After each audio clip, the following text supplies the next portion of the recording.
ಓಂ ಸಾಯಿರಾಮ್. ನನ್ನ ಮುದ್ದಿನ ಮಗುವೆ, ನೀನು ನಿನಗೆ ಉತ್ತಮವಾದ ದಾರಿಯಲ್ಲಿ ನಡೆಯುತ್ತಿರುವಾಗ ಕೆಲವೊಮ್ಮೆ ಒಂದು ಪರೀಕ್ಷೆಯ ಹಾಗೆ ನಕಾರಾತ್ಮಕ ವಿಷಯಗಳು ನಿನ್ನ ಗಮನವನ್ನು ಸೆಳೆಯಬಹುದು. ಕೋಪದ ರೂಪದಲ್ಲಿ, ದುಃಖದ ರೂಪದಲ್ಲಿ, ಜಗಳದ ರೂಪದಲ್ಲಿ ಅಥವಾ ಭಯದ ರೂಪದಲ್ಲಿ. ಅಂಥ ಸಂದರ್ಭಗಳಲ್ಲಿ ನಿನ್ನ ಮುಖ್ಯವಾದ ಉದ್ದೇಶವನ್ನು ನೆನಪಿಸಿಕೊಂಡು ಶಾಂತವಾಗು.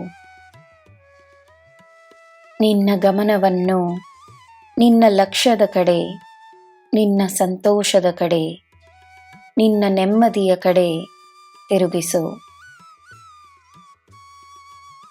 ನಿನ್ನಲ್ಲಿಯೇ ಲಭ್ಯವಿರುವ ನಿನ್ನ ಶಕ್ತಿಯ ಮೇಲೆ ನಂಬಿಕೆಯನ್ನು ತೋರಿಸು. ನಿನ್ನ ಶಕ್ತಿಯಾಗಿ ನಿನ್ನಲ್ಲಿಯೇ ಈ ಸಾಯಿ ನಾನಿದ್ದೇನೆ. ಒಂದಲ್ಲ, ನಿನಗೆ ಹೇರಳವಾದ ದಿವ್ಯಶಕ್ತಿಗಳ ಆಶೀರ್ವಾದವಿದೆ.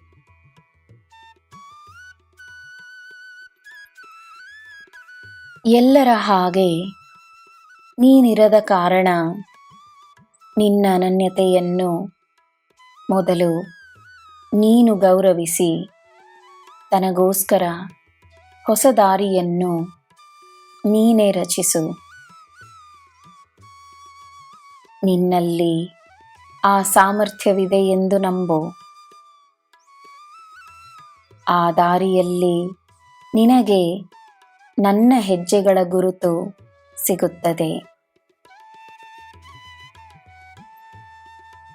ನೀನು ನನ್ನ ಮಗು.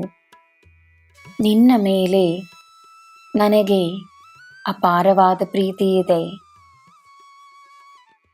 ಯಾರೂ ಇಲ್ಲವೆಂದು ಅನಿಸಿದರೆ ತನ್ನ ಜೊತೆ ಮಾತನಾಡು. ತನಗೆ ಧೈರ್ಯವನ್ನು ನೀಡು. ತನಗೆ ತಾನೇ ಗುರುವಾಗಿರು. ನಿನ್ನಲ್ಲಿ ಆ ಗುರುವಾಗಿ ನಾನಿರುತ್ತೇನೆ. ನಿನ್ನೊಳಗಿನ ಧ್ವನಿಯಾಗಿ ಈ ಸಾಯಿ ಇರುತ್ತೇನೆ.